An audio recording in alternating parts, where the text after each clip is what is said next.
ఓం నమ శివాయ. శ్రీమాత్రే నమః. ఓం శ్రీ సాయిరాం. అందరికీ నమస్కారం అండి. రేపే నవంబర్ 20 కార్తీక అమావాస్య అండి. ఇంట్లో ఆడవాళ్ళు పొరపాటున ఈ కూర వండిన తిన్నా చేతిలో చిల్లిగవ్వ కూడా మిగలదు, పైగా అప్పుల పాలైపోతారు. అంతేకాకుండా ఈ నెల రోజులు కూడా, కార్తీక మాసం నెల రోజులు కూడా ఎంతో ఇష్టంగా ఆ శివయ్యను ఆరాధించిన పుణ్య ఫలితం అంతా కూడా మొత్తం కూడా పోతుందన్నమాట. ఆడవాళ్ళు తెలుసో తెలియకనో ఈ కూర కనుక పొరపాటున వండినా కానీ తిన్నా కానీ, అంతేకాకుండా మీరు సంపాదించుకున్న పుణ్య ఫలితం, అంతేకాకుండా దీపాన్ని వెలిగించిన పుణ్య ఫలితం, ఇంకా శివయ్యకు అభిషేకాలు చేసిన పుణ్య ఫలితం అన్నీ కూడా పోతాయి. కాబట్టి ఎట్టి పరిస్థితుల్లో కూడా ఈ యొక్క కార్తీక అమావాస్య రోజు ఇంట్లో ఆడవాళ్ళు పొరపాటున కూడా ఈ కూర అనేది వండకండి, తినకండి. బయట కూడా అసలు కర్రీస్ అని తెచ్చుకుంటూ ఉంటారు కదండి, అలా కర్రీస్ అనేది తెచ్చుకోవడం కానీ వండుకోవడం కానీ ఇటువంటివన్నీ మాత్రం పొరపాటున కూడా చేయొద్దు. ఎందుకంటే మనకు ఈ యొక్క కార్తీక మాసం అంటేనే ఎంతో పవిత్రమైన మాసం. ఈ యొక్క అమావాస్యతోటి కార్తీక మాసం అనేది ముగుస్తుంది. తెల్లవారుజామున ఇంకా కార్తీక అమావాస్యన వెళ్ళిన తెల్లవారిన తర్వాత పోలిపాడ్యం అనేది వస్తుందన్నమాట. ఈ యొక్క పోలిని వదలడంతో మనకి కార్తీక మాసం అనేది ముగుస్తుంది. అయితే ఈ యొక్క కార్తీక అమావాస్య అనేది నార్మల్ రోజుల్లో వచ్చే అమావాస్య కంటే కూడా రెట్టింపు శక్తితోటి కూడుకొని ఉంటుంది. ఈ యొక్క కార్తీక అమావాస్య అనేది ఎప్పుడు వస్తుందా అని చెప్పి ఎంతోమంది మహానుభావులు, ఋషులు, మునులు 1000 కళ్ళతో ఎదురు చూస్తూ ఉంటారు. ఈ యొక్క కార్తీక అమావాస్య అనేది మనం ఈ చిన్న చిన్న పనులు చేసుకోవడం వలన కోటి జన్మల పుణ్య ఫలితంతో పాటుగా మనం అనుభవిస్తున్న కష్టాలు, అనారోగ్య సమస్యలు, బాధలు, వీటన్నిటి నుంచి కూడా మనం బయటపడవచ్చు. కార్తీక మాసం అంటేనే మనం నాన్ వెజ్ తినము, ఇది ప్రతి ఒక్కరికి కూడా తెలిసిన విషయమే. కానీ నాన్ వెజ్ కంటే కూడా ఎంతో ప్రమాదకరమైన ఈ వెజ్లో ఉండే ఈ యొక్క కూరలు కూడా తినడం వలన మనం ఈ నెల రోజులు సంపాదించుకున్న పుణ్య ఫలితం అంతా కూడా వెళ్ళిపోతుందని చెప్పి మన ఈ యొక్క శాస్త్రాలు చెప్తూ ఉన్నాయి. ఇంతకీ ఏ కూర వండకూడదు, ఏ కూర వండుకొని తినాలి, ఇదంతా కూడా ఈ వీడియోలో మీకోసం పూర్తిగా వివరించి చెప్పానండి. అంతేకాకుండా ఈ అమావాస్య రోజు చేసుకోవాల్సిన కొన్ని ముఖ్యమైన పనులు కూడా చెప్పాను. ఈ వీడియో మీ కంట పడింది అంటే గనక పరమేశ్వరుడి అనుగ్రహం అనేది మీ యందు ఉంది కాబట్టే ఈ వీడియో మీ కంట పడింది అని చెప్పి భావించి వీడియోని ఎక్కడ కూడా స్కిప్ చేయకుండా చివరి వరకు చూసే ప్రయత్నం చేయండి. అప్పుడే మీకు పూర్తి వివరాలు అనేవి తెలుస్తాయి. ఆలస్యం అనేది చేయకుండా వీడియోలోకి వెళ్ళిపోదాము. వీడియోలోకి వెళ్ళే ముందు ఒక చిన్న రిక్వెస్ట్ అండి. మొదటిసారి మన ఛానల్లోకి వచ్చినట్లయితే మన ఛానల్ని సబ్స్క్రైబ్ చేసుకొని వీడియోకి లైక్ ఇచ్చి అయిపోయండి. అంతేకాకుండా వీడియో కింద ఖచ్చితంగా ఓం నమ శివాయ అని చెప్పి కామెంట్ చేయడం మాత్రం అస్సలు మర్చిపోవద్దు. మీ యొక్క స్నేహితుల్లో కానీ, బంధువుల్లో కానీ, మీ యొక్క తోబుట్టుల్లో కానీ వీడియోని షేర్ చేయండి. ఎందుకంటే వాళ్ళకు కూడా ఈ వీడియో కంటపడకపోయినా కూడా మీరు షేర్ చేయడానికి ప్రయత్నం చేయండి. ఆ పుణ్యం కూడా మీకు కూడా దక్కుతుంది కాబట్టి. అయితే ఈ యొక్క కార్తీక అమావాస్య రోజు మీరు ఉదయాన్నే బ్రహ్మ ముహూర్తంలో నిద్రలేవండి. ఎందుకు అంటే గనక అమావాస్య రోజు ప్రత్యేకించి బ్రహ్మ ముహూర్తంలో పెట్టే దీపానికి అత్యధిక ప్రాధాన్యత అనే శక్తి అనేది ఉంటుందన్నమాట. అయితే ఈరోజు మీరు ఉదయాన్నే లేచి చక్కగా వాకిలంతా కూడా నీట్గా క్లీన్ చేసుకొని, మంచిగా ముగ్గు పెట్టుకొని, పసుపు కుంకుమ చల్లుకొని, వాకిలికి ఈరోజు వేపాకు మండలు పెట్టండి. మీ యొక్క ప్రధాన మెయిన్ గేట్ ఉంటుంది కదా, ఆ గేట్కి ఏం చేస్తారంటే కనుక వేపాకు మండలు పెట్టండి. ఎందుకంటే కనుక మనం విడి రోజుల్లో అయితే మామిడాకులు, తమలపాకులు, బంతిపూలు ఇట్లా తోరణాలు కట్టుకుంటూ ఉంటాం. కానీ అమావాస్య రోజు వేపాకుల తోరణాలు కట్టుకోవడం వలన ఎటువంటి చెడు శక్తులు, ఇంకా వచ్చేసి ఎటువంటి నకారాత్మక శక్తులు అనేటివి మీ ఇంట్లోకి అడుగు పెట్టకుండా ఉంటాయన్నమాట. అంత శక్తివంతంగా ఈరోజు వేపాకు తోరణాలు అనేటివి పనిచేస్తాయి. తర్వాత మీ ఇంట్లోకి వచ్చిన తర్వాత ఒక బకెట్ నీళ్ళు తీసుకొని బకెట్ నీళ్ళల్లో కాస్తంత రాళ్ళ ఉప్పును వేసి ఆ రాళ్ళ ఉప్పుతో కలిపిన నీటితోటి ఇల్లంతా కూడా శుభ్రపరచుకోండి. ఎందుకంటే గనక రాళ్ళ ఉప్పు అనేది చెడును తీసేయడానికి, నెగిటివిటీని తీసేయడానికి, మన ఇంటి మీద ఉండే నరదిష్టి, నరలో ఏడుపుని, ముఖ్యంగా బంధుమిత్రులలో చాలామంది కూడా ఏడుస్తూ ఉంటారండి. తోబుట్టువులు ఏడుస్తూ ఉంటారు. అంతేకాకుండా మనకి దగ్గరైన వాళ్ళు, మనకు రక్త సంబంధం అనుకున్న వాళ్ళు కూడా మన మీద పడి ఏడుస్తూ ఉంటారు. కాబట్టి వారి ఏడుపులన్నీ కూడా తొలగిపోవాలి అని చెప్పి ఈ యొక్క రాళ్ళ ఉప్పు అనేది అద్భుతంగా పనిచేస్తుందన్నమాట. కాబట్టి ఆ రాళ్ళ ఉప్పుతోటి ఇల్లంతా కూడా నీట్గా శుభ్రపరచుకోండి. ఈ విధంగా శుభ్రపరచుకోవడం వలన ఇంట్లో ఉండే నెగిటివిటీతో పాటుగా జ్యేష్ఠాదేవి కూడా మురికి నీటి రూపంలోనే బయటికి వెళ్ళిపోతుంది. తర్వాత ఇల్లంతా కూడా గోపంచకం కానీ లేదా పసుపు నీళ్ళు కూడా చల్లుకొని ఇల్లంతా కూడా శుభ్రం చేసుకోండి. తర్వాత గడపలకి కూడా మంచిగా మీరు తడిగుడ్డ పెట్టి తుడుచుకొని పసుపు రాసుకొని కుంకుమ బొట్లు పెట్టుకొని అలంకరించుకోండి. ఎందుకంటే అమావాస్య అంటే లక్ష్మీదేవికి చాలా ఇష్టమైన రోజు. మనం ఈ యొక్క శివయ్య అనుగ్రహం ఎంతగా తీసుకోవాలో ఈరోజు లక్ష్మీదేవి యొక్క అనుగ్రహాన్ని కూడా అంతగానే తీసుకోవాలి. కాబట్టి ప్రత్యేకించి ఈరోజు గడపలని కూడా శుభ్రంగా అలంకరించుకోవాలి. అదేవిధంగా ఇంటి ప్రధాన ద్వారానికి ఓంకారం, త్రిశూలం, స్వస్తిక్ గుర్తులు వేసుకోవాలి. ఈ 3 గుర్తులు కూడా చాలా శక్తివంతమైనవి. మన యొక్క ప్రధాన ద్వారం మీద ఈ 3 గుర్తులన్నిటివి ఉండడం వలన మన ఇంట్లోకి ఏ చెడు శక్తి అడుగు పెట్టకుండా ఉంటుంది.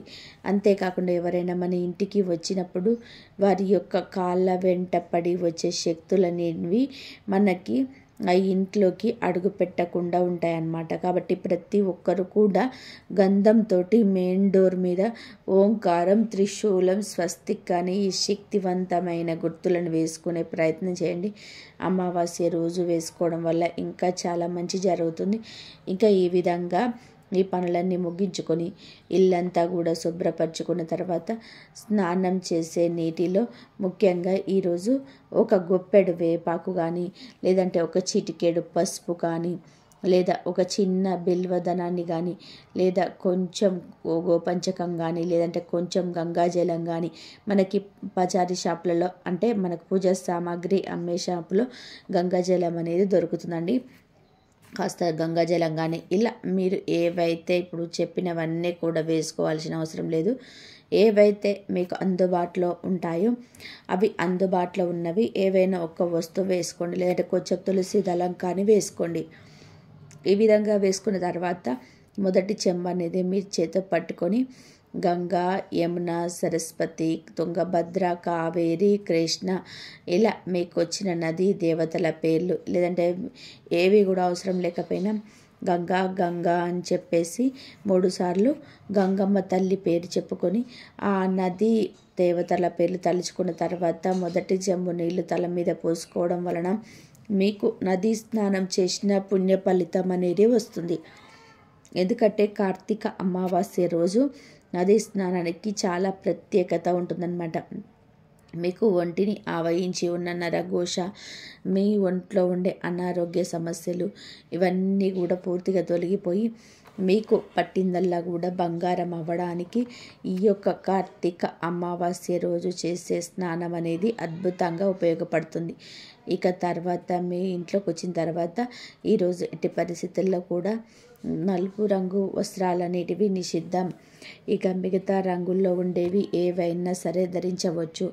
ఆడవారైతే చక్కగా కాళ్ళకు పసుపు రాసుకొని మంచిగా మీరు నుదుట కుంకుమ, పాపిట కుంకుమ, తల్లో పూలు ఇవన్నీ కూడా పెట్టుకొని ఈరోజు మీ ఇంట్లో గనక శివలింగం గనక ఉన్నట్లయితే శివయ్యకు కాస్త విభూది నీళ్ళతోటి అభిషేకం కానీ, పాలతోటి పంచామృతాలతోటి అభిషేకం చేసినా కానీ మీరు ఏవి కూడా మీరు చేయలేము అని చెప్పి అనుకునేవారు కనీసం మీరు ఒక చెంబెడు నీళ్లు పోసినా కానీ అద్భుతమైన ఫలితం అనేది వస్తుంది. కోటి జన్మల పుణ్య ఫలితం అనేది దక్కుతుంది. చాలామంది కూడా అనుకుంటూ ఉంటారు, శివలింగం ఇంట్లో ఉండకూడదు, శివలింగం ఇంట్లో ఉంటే కష్టాలు వస్తాయని చెప్పి అనుకుంటూ ఉంటారు. అదంతా కూడా ఒట్టి మాట అండి. నలుగురు కలిసి పుట్టించుకున్న మాట అన్నమాట అది. శివలింగం అనేది మీ యొక్క బొటన వేలు ఉంటుంది కదా, బొటన వేలు కంటే చిన్నగా ఉండే శివలింగం ఇంట్లో ఉండొచ్చు. ఇంట్లో మీరు కనీసం రోజు అనేక రకాల అభిషేకాలు చేయలేకపోయినా కొంచెం నీటితోనైనా సరే అభిషేకం చేసుకోవచ్చు. చక్కగా ఇంట్లో నిత్యం దీపారాధన చేసుకొని ఆ శివయ్యకు కూడా కొంచెం బెల్లం ముక్కైనా కానీ నైవేద్యంగా సమర్పించుకొని ఈరోజు ప్రత్యేకంగా శివయ్య ముందు లేదా శివ పార్వతుల యొక్క చిత్రపటం ముందు ఆవు నేతితో దీపారాధన చేసుకోవాలన్నమాట. ఈరోజు అంటే 8 రంగుల పూలతోటి పూజ చేసుకోవడం వలన, అష్టరంగులో ఉండే పూలతోటి పూజ చేసుకోవడం వలన అత్యంత పుణ్య ఫలితం అనేది వస్తుంది. పరమేశ్వరుడికి ఇష్టమైన శంకు పూలు, తెల్ల జిల్లేడు పూలు, తామర పూలు, అంతేకాకుండా తెల్ల చామంతులు, తెల్ల గులాబీలు, ఇలా తెలుపు రంగులో ఉండే మల్లెపూలు, సన్నజాజులు, ఇలా ఈ పుష్పాలతోటి కానీ లేదా మీకు ఏవైతే అందుబాటులో ఉంటాయో ఆ పుష్పాలతోటి కానీ ఈరోజు ప్రత్యేకంగా శివ పార్వతుల యొక్క చిత్రపటాన్ని అలంకరించుకొని ఆవు నెయ్యితోటి దీపారాధన చేసుకోవాలన్నమాట. ఇక 365 ఒత్తులు మేము ఈ యొక్క కార్తీక మాసంలో వెలిగించుకోలేదు అని అనుకున్న వాళ్ళు కార్తీక అమావాస్య రోజైనా కానీ 365 ఒత్తులు వెలిగించుకోవచ్చండి. మీరు ఇంట్లో తులసమ్మ ముందు కానీ లేదంటే కనుక శివాలయ ప్రాంగణంలో కానీ 365 ఒత్తులు వెలిగించుకోవచ్చు. అంతేకాకుండా ఈరోజు ఉసిరి దీపానికి కూడా చాలా ప్రత్యేకత ఉంటుంది. ఎవరైతే ఉసిరి దీపాన్ని వెలిగిస్తారో వారికి విష్ణుమూర్తి, లక్ష్మీ దేవతల యొక్క ఆశీర్వాదాలతో పాటుగా శివకేశవుల యొక్క అనుగ్రహం కూడా కలుగుతుంది. కాబట్టి ఆవు నేతితో ఉసిరి దీపాన్ని వెలిగించే ప్రయత్నం అయితే చేయండి. అంతేకాకుండా ఈ యొక్క అమావాస్య రోజు శివాలయానికి వెళ్ళి మీ చేతులతోటి శివుడికి అభిషేకం చేయడం కానీ, ఒకవేళ కుదరని పక్షంలో మీ పేరన శివార్చన చేయించుకోవడం కానీ చాలా అద్భుతమైన ఫలితం అనేది వస్తుంది. ఎవరైతే ఏలినాటి శని దోషాలతోటి, అర్ధాష్టమ శని దోషాలతోటి, అంతేకాకుండా రాహుకుజ దోషాలతోటి, సర్పదోషాలతోటి, అనారోగ్య సమస్యలతోటి, మనశ్శాంతి లేక ఇబ్బంది పడుతున్నారు, ఆర్థిక సమస్యలతోటి ఇబ్బంది పడుతున్నారు, వారందరికీ కూడా ఈరోజు ఖచ్చితంగా కూడా శివుడికి అభిషేకం చేయడం వలన ఎటువంటి కర్మ దోషాలైనా కానీ తొలగిపోతాయి. ఈరోజు తులసమ్మకు చెంబడు నీళ్లు పోసి తులసమ్మ దగ్గర కూడా దీపారాధన చేసుకోవడం చాలా అంటే చాలా తప్పనిసరి అన్న విషయాన్ని గుర్తుపెట్టుకోండి. కుదిరితే ఈరోజు నది స్నానానికి కానీ సముద్ర స్నానానికి కానీ వీలైతే వెళ్ళండి. లేదంటే నేను ఇందాక చెప్పినట్టుగా స్నానం చేసేటప్పుడు ఆ చిన్న పని చేసుకుంటే సరిపోతుందన్నమాట. ఈరోజు అన్నాభిషేకం చేసుకోవడం కూడా చాలా అద్భుతమైన ఫలితాన్ని ఇస్తుంది. అన్నాభిషేకం అంటే ఏమీ లేదండి, అన్నం ఒక 50% కానీ 60% కానీ ఉడికిన తర్వాత ఆ గింజంతా కూడా వాడ్చేసి తర్వాత అన్నం పొలుపు పలుకుగా ఉంచుకొని అన్నాన్ని చల్లారబెట్టిన తర్వాత ఆ అన్నం నిండుకుండా ఉన్న అన్నాన్ని తీసుకొని శివుడికి అన్నంతో అభిషేకం చేయడం వలన ఎన్నో జన్మల పుణ్య ఫలితం అనేది మనకి దక్కుతుంది. అంతేకాకుండా కొన్ని జన్మల పాపాలనేవి తొలగిపోతాయి. ఈ జన్మలో అనుభవిస్తున్న కష్టాలు, పాపకర్మలు అన్నీ కూడా తొలగిపోయి మనము పట్టిందల్లా కూడా బంగారం అవుతుంది. తప్పకుండా ఈరోజు కుదిరితే అన్నాభిషేకం చేసే ప్రయత్నం అయితే చేయండి. ఇక వండకూడని కూరల్లో కూడా చాలామంది కూడా ఆడవాళ్ళు ఈ పూజా కార్యక్రమాలన్నీ కూడా ముగిసిన తర్వాత ఏదో ఒక కూరలే అని చెప్పి వండేస్తూ ఉంటారు. నాన్ వెజ్ వండకుండా ఉండే సరిపోతుందిలే అని చాలామంది కూడా ఈ చిన్న పొరపాటు అయితే చేస్తుంటారు. మనం వండుకునే కూరలనేటివి మన శరీరానికి ఎంత ఆరోగ్యాన్ని ఇస్తాయో అదే విధానంగా మన యొక్క గ్రహస్థితి గతులలో కూడా మార్పులను కలిగిస్తాయి. ముఖ్యంగా కొన్ని పర్వదినాలలో ఏ కూరలు వండాలి, ఏ కూరలు వండకూడదు అన్నది కూడా మనకి తప్పనిసరిగా తెలిసి ఉండాలి. కాబట్టి ఈరోజు ఎట్టి పరిస్థితుల్లో కూడా పొట్లకాయ అనేది వండకూడదండి. పొట్లకాయ అనేది మనకి పాములాగా పొడుగ్గా ఉంటుంది. అంతేకాకుండా ప్రత్యేకించి కొన్ని శాస్త్రాలలో ఇలా అమావాస్య రోజు పొట్లకాయ తినకూడదు అని చెప్పి రాయడం అయితే జరిగింది. కాబట్టి పొట్లకాయ అనేది తినడం వలన మనం జీవితం అంతా కూడా సంవత్సరాల తరబడి కష్టాలన్నిటి అనుభవించవలసి వస్తుంది. కాబట్టి ఈరోజు ఎట్టి పరిస్థితుల్లో కూడా పొట్లకాయ అనేది ఇంటికి తెచ్చుకోకూడదు, వండుకోకూడదు, తినకూడదు. కొంతమంది రసంలో, సాంబార్లలో పొట్లకాయను అనేది పచ్చడి అని చెప్పి ఇలా రకరకాలుగా వండుకుంటూ ఉంటారు.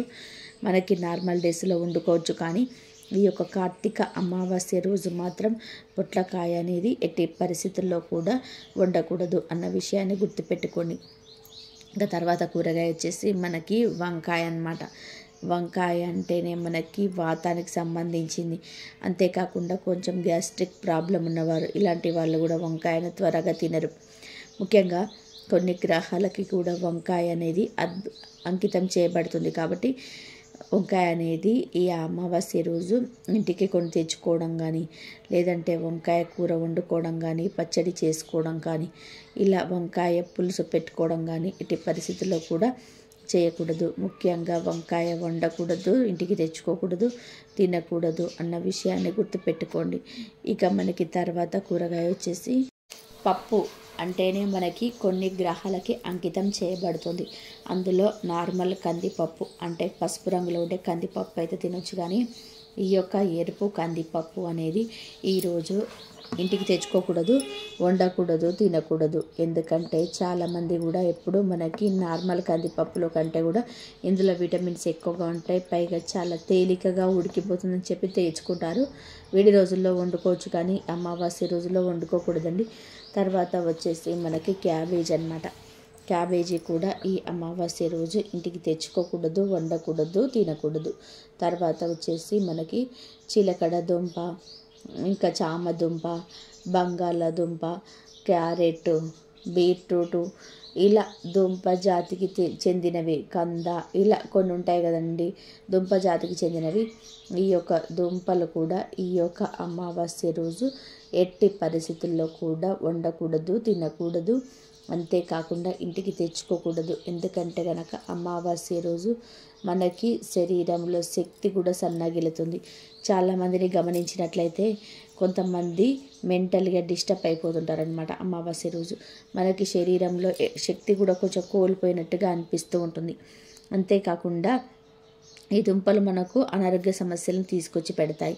అన్నీ బాగున్న వాళ్ళకి పర్వాలేదు, కానీ కొంచెం హెల్త్ ప్రాబ్లమ్స్ ఉన్న వాళ్ళు దుంపలు తినొద్దని చెప్పి డాక్టర్లు కూడా చెప్తూ ఉంటారు. కాబట్టి ఈ యొక్క దుంపలు కూడా తినకూడదు. తర్వాత మనకి బూడిద గుమ్మడికాయ ఆరోగ్యానికి చాలా మంచిదండి. వేడి రోజులలో చక్కగా జ్యూస్ చేసుకొని తాగండి, ఆరోగ్యానికి చాలా మంచిది. కానీ అమావాస్య రోజు వద్దు. తర్వాత వచ్చేసి తినే తీపి గుమ్మడికాయ. ఈ యొక్క తీపి గుమ్మడికాయ కూడా ఆరోగ్యానికి చాలా మంచిది. ఇందులో ఎన్నో రకాలైన ప్రోటీన్స్, మినరల్స్, ఇంకా యాంటీ ఆక్సిడెంట్స్, రకరకాల మినరల్స్ అనేటివి బాడీకి కావలసినవన్నీ ఉంటాయి. కానీ ఈ యొక్క అమావాస్య రోజు మాత్రం ఇది ఇంటికి తెచ్చుకోకూడదు, వండుకోకూడదు, తినకూడదు. ఇంటికి తెచ్చుకోవచ్చు అంటే దిష్టి రూపాన మన ఇంటికి దిష్టి తీసివేయడానికి తెచ్చుకోవచ్చు, కానీ తినడానికి, వండుకోవడానికి కాదు. అన్నిటికంటే ముఖ్యమైనది మీ అందరికీ తెలిసిందే, ఇది నాన్ వెజ్ అన్నమాట. నాన్ వెజ్ ఇలా సీ ఫుడ్ కానీ, చికెన్ కానీ, మటన్ కానీ కొంతమంది పొరపాటున అమావాస్యకు వచ్చేసి కార్తీక మాసం అయిపోయిందని చెప్పేసి తెచ్చేసుకుంటూ ఉంటారు. ముఖ్యంగా నాన్ వెజ్ అనేది ఎట్టి పరిస్థితుల్లో కూడా ఈరోజు గడప కూడా తొక్కకూడదు. గుర్తుపెట్టుకొని కోడిగుడ్డుతో సహా ఈ నెల రోజులు మీరు తినకుండా ఉన్న పుణ్యం అంతా మనకు బూడిదలో పోసిన పన్నీర్ అయిపోతుంది. కాబట్టి నాన్ వెజ్ కానీ, కోడిగుడ్డు కానీ ఈరోజు ఇంటికి తెచ్చుకోకూడదు, వండకూడదు, తినకూడదు. ఇక ప్రత్యేకంగా పుట్టగొడుగులు కూడా ఈరోజు ఇంటికి తెచ్చుకోకూడదు, వండుకోకూడదు, తినకూడదు. ఇక అమావాస్య రోజు మీరు బూడిద గుమ్మడికాయతోటి సాయంత్రం 11 లోపు ఇంటికి దిష్టి తీసివేయండి. అంతేకాకుండా రాళ్ళ ఉప్పుతోటి కానీ ఎర్ర నీళ్ళతో కానీ ఇంట్లో ఉన్న మీ ఇంట్లో ఉండే మీ బిడ్డలకి కానీ దిష్టి తీసివేయండి. ముఖ్యంగా నిప్పుతోటి దిష్టి తీసివేయండి. నిప్పుతోటి ఎలా అంటే ఆరతి బిళ్ళ ఒకటి గిన్నెలో కనుక ప్రమిదిలో కనుక వెలిగించి తలపై భాగం నుంచి కింది నుంచి పైకి ఎడమ చేతి వైపు 3 సార్లు కుడి చేతి వైపు 3 సార్లు దిగదుడిసి ఆ నిప్పుని పూర్తిగా కొండెక్కేంత వరకు పక్కన పెట్టేసేయండి. ఇలా నిప్పుతోటి దిగదూడవడం వలన మీ ఒంటిని ఆవహించి ఉన్న నరఘోష దిష్టి దోషాలన్నీ కూడా పూర్తిగా వెళ్ళిపోతాయి. ఇప్పుడు చెప్పిన కూరలను మినహాయించి మిగతా కూరలు ఏవైనా కానీ వండుకోవచ్చు, తినొచ్చండి. ఈరోజు ఉపవాసం ఉండగలిగిన వాళ్ళు ఉంటే చాలా మంచిది. శివనామ స్మరణతో ఈరోజు గడిపితే కోటి జన్మల పుణ్య ఫలితం అనేది దక్కుతుంది. సంధ్యా దీపాన్ని పెట్టుకోండి. ఇంకా అంతేకాకుండా గుమ్మానికి ఇరుపక్కల కూడా దీపాన్ని పెట్టుకోండి. అర్థమైంది కదండి. ఈరోజు ఈ వీడియో మీ అందరికీ కూడా నచ్చిందని చెప్పి అనుకుంటున్నాను. నచ్చింది అనిపిస్తే ఈ వీడియోకి ఒక లైక్ ఇవ్వండి. లైక్ ఇచ్చిన వెంటనే అయిపోయింది. మొదటిసారి మన ఛానల్లోకి వచ్చినట్లయితే మన ఛానల్ని సబ్స్క్రైబ్ చేసుకొని సపోర్ట్ చేయండి. మరొక మంచి వీడియోతోటి మళ్ళీ కలుసుకుందాం. అంతవరకు కూడా పరమేశ్వరుడి ఆశీస్సులు మీ మీద, మీ కుటుంబ సభ్యుల మీద ఎల్లకాలం ఉండాలని చెప్పి మనస్ఫూర్తిగా కోరుకుంటూ సర్వేజన సుఖినో భవంతు.